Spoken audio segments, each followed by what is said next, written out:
My name is Matt Turner. I'm one of the producers on Army of Two, the 40th Day, and we're going to be taking you through a little walkthrough of the zoo checkpoints that we were showing at PAX not long ago. But before we jump into that, I want to show you some weapons customization, which we have revamped and overhauled and made bigger and better than it was before. So, one sec, Gino. If you just hit A there, Gino, for me. Rock and roll. So here we are, the weapons customization system. So basically the idea here is any single part of any gun can be swapped out any part of any other gun. So kind of the tag word we're using when talking about it is Lego with guns. So if I jump into one of these, let's take the M416 for example. No, I feel like going on the M4 route today. So take the M4. If I take that and we jump into it, I'm able to take it and customize it really how I want it to play inside the game. So I can take the QZB barrel, the AK-47 barrel, the G36 barrel, whatever I want. And all of these things also have gameplay ramifications. They're not just cosmetics. So some of the heavier barrels will give you more damage but worse handling, and vice versa, obviously, for the lighter barrels. There's also parts that aren't attached to any specific gun. They're just, you can find them in the world, and there's specific ways and specific places where you can get them and then put them in your collection. So I think this is a pretty cool barrel here. I'll drop that on there. We'll jump into the cartridges. Again, the same thing. This is all gameplay. Smaller cartridges will be lighter, obviously. Bigger ones like this guy right here will be much heavier and affect your handling. I like this guy kind of in the middle. We go into the stocks. Again, it's the same thing. Any single one of these stocks can be put on your gun the way you want to look and the way you want to play. Jumping along to more of the fun stuff, the suppressors. So these will affect your damage as well as your precision. As we move through the suppressor, we find these kind of homemade bayonets that's made from a screw. The idea here is like that you're going to be scrounging in a disaster scenario, and you're going to have to find things and make your own kind of homebrew parts. So you can make a whole homebrew gun if you want to. But also these bayonets also have animations with them, so if you have one on your gun, you will use it in the game when you do your melee attacks, which is pretty cool. And so you've got screwdrivers there and kitchen knives, and one of the team favorites is the Coke can silencer right there. So move through that, I can drop sniper scopes on your assault rifles. This also has gameplay applications, whereas you'll be far away, you'll have a really accurate, high-powered rifle, machine gun basically. But up close, when you zoom in to aim, it'll snap really tight, so it's not as effective in the close range combat. I actually like it, so I'm going to put it on there.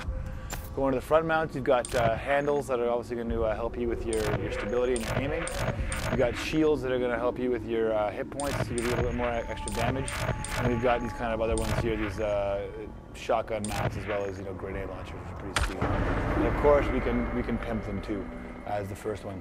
And we also have a whole host of other skins, camo textures, zebra print textures you can throw on there that really customize your gun the way you want it. What's cool about it is that it's intrinsically a co-op feature.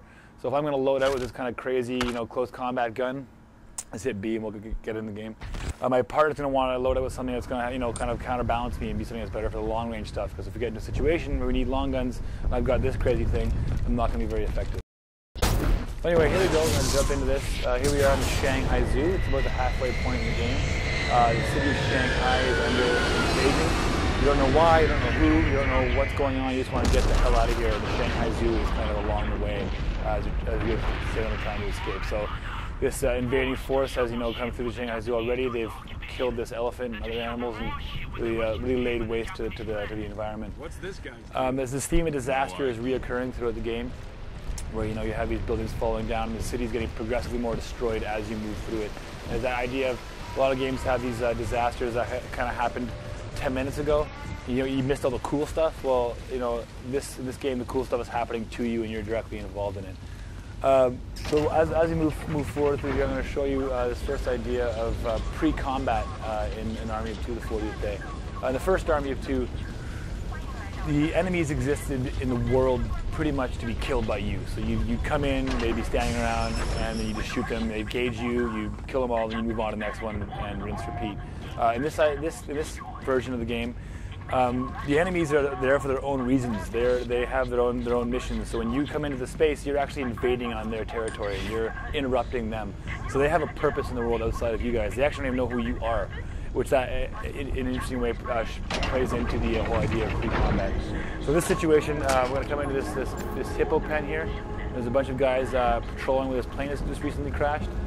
And we're going to have a chance to, they don't know we're here yet, so we're going to have a chance to snipe them one by one and greatly diminish the odds against us in the next firefight. So as this guy moves across, I'm going to let him do his little thing, see who's going to stop, and then I'll take a shot. Okay, look, all of his buddies are facing that way. That guy down there is facing also away from him, so they can't see him, and I have a silent sniper rifle. So if I do a well-placed headshot, just like, oh, easy guy. Oh, he's moving again. Oh, I missed him, and now he knows I'm there. I got him. But now they know we're there because of my poor marksmanship there. I've been drinking a lot of coffee. So now we have to engage, and this is maybe a little bit more difficult to be able to take them all out. So obviously aggro is still very prevalent in the game. If I move up here, you can see our aggro meter at the top there, and we're going to be fighting these guys. We can use this kind of the aggro to move through this kind of situation in this firefight, which is going to be pretty challenging right now.